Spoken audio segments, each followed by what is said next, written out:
பிரைஸ்லாடுங்க. விசேஷமாக இந்த காலை வேளையில் நான் உங்களோடு கூட பகிர்ந்து கொள்ளுகிற தேவனுடைய ரேமாவுடைய வார்த்தை ஏசாயாவுடைய 57ஆம் அதிகாரத்தினுடைய 1ஆம் வசனம் பார்த்தீங்கன்னா, இதில் கர்த்தர் சொல்கிறாரு, நீதிமான் மடிந்து போகிறான், ஒருவனும் அதை மனதில் வைப்பதும் இல்லை, புத்திமான் எடுத்துக்கொள்ளப்படுகிறான், அதனால் தீங்கு நாளுக்கு முன்னே நீதிமான் கொள்ளுகிறான், அது என்பது சிந்திப்பாதும் இல்லை. தேவப்பிள்ளைகளே, இந்த காலை வேளையில் நான் உங்களோடு பகிர்ந்து கொள்ளுகிற காரியம், நான் அதிகாலை ஜெபத்தை முடிக்கும் போது எனக்கு ஒரு தரிசனத்தை கர்த்தர் கொடுத்தார். என்னடா அந்த காலையில் தரிசனம் சொல்லிட்டு பண்ணுறீங்களாடான்னு சொல்லி நீங்கள் சொல்லலாம். ஆனால் இந்த காலை வேளையில் என்னோட கூட கர்த்தர் பேசுகிறத நான் சொல்லுகிறேன். ஒவ்வொரு நாளும் எனக்கு ஒரு சில வசனத்து மூலிமா ஆண்டு பேசுவார்.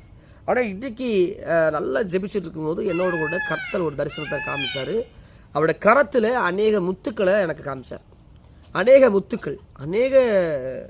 முத்துக்கள் அவர் கரத்தில் இருக்கிறத எனக்கு காமிச்சார்.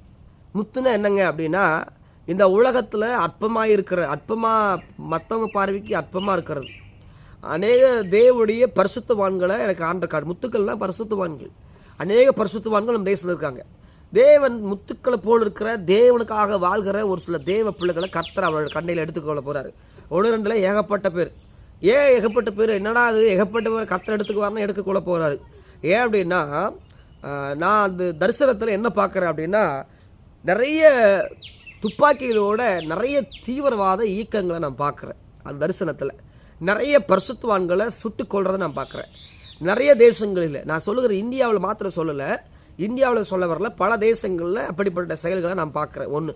இன்னும் நம்ம தமிழ்நாட்டில் கூட என்ன சம்பவிக்க போகுதுன்னா, நிறைய பரிசுத்தவான்கள், உங்கள் ஊழியர்கள், இன்னுமா உங்கள் ஊழியக்காரங்க, இன்னுமா உங்களோட சக நண்பர்கள், அநேக சபையில் இருக்கிறாங்க, ஏழைகள் இருப்பாங்க, பார்க்க உங்கள் பார்வைக்கு அற்பமாக இருக்கலாம், ஆனால் தேவன் பார்வைக்கு விசேஷமாக இருக்கும். பார்த்தீங்களா? தேவன் பார்வைக்கு அவங்க விசேஷமாக இருப்பாங்க. அவங்க பரிசுத்தவானா தேவன் பார்வைக்கு முத்துக்களாக இருப்பாங்க. அப்படிப்பட்டவங்களை கர்த்தர் தாண்டே எடுத்துக்கொள்ள போகிறார். இதை மனசில் யாரும் வைக்க போகிறது இல்லை. ஆனால் இந்த காலையில் கர்த்தர் என்னோடு பேசுகிற வார்த்தை என்னங்க, காலையில் இருந்துச்சு செத்து போவான்னு சொல்கிறீங்களா? ஆமாங்க, மரணம் வரங்கிறது உண்மையான விஷயம். எல்லாருக்கும் மரணங்கிறது பொது தான். ஆனால் உண்மைதான். நான் பேசுகிறேன். நானும் 2024 மரணம் சந்திச்சுட்டு வந்துட்டேன். நான் சொல்லுகிறது, நான் மரணத்தை ஒரு நொடியில் பார்த்து வந்துவேன். ஆனால் எனக்கு ஆண்டவர் காமிக்கிறாரு, நீதிமான் மடிந்து போகிறான். அநேக நீதிமான்கள் இனி பரிசுத்தவான்கள் இனி மறிக்க போகிறாங்க. இதுவரைக்கும் இல்லாத ரத்த சாட்சிகள் எழும்ப போகுது.